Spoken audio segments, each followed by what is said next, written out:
So how do you convert an exponential equation that doesn't have base e to one that's equivalent with base e?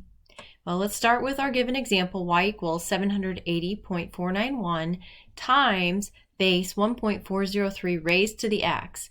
We want the equivalent exponential equation, so this a sub 0 is already given to us. It's going to be that 780.491. That part won't change.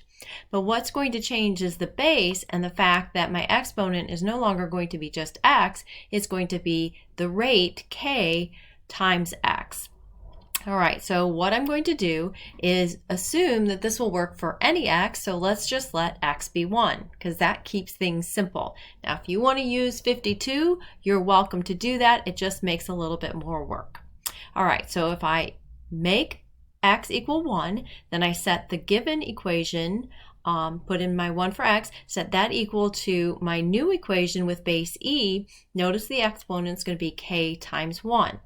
Well, this coefficient in front of both of the exponential parts is exactly the same, so that cancels out, and we simplify down to this. 1.403 equals e to the k.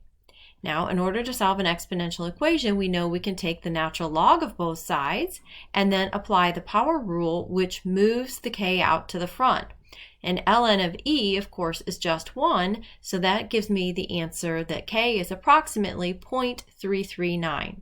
So my equivalent equation is going to be y equals 780.491 times base e raised to the exponent of 0.339x.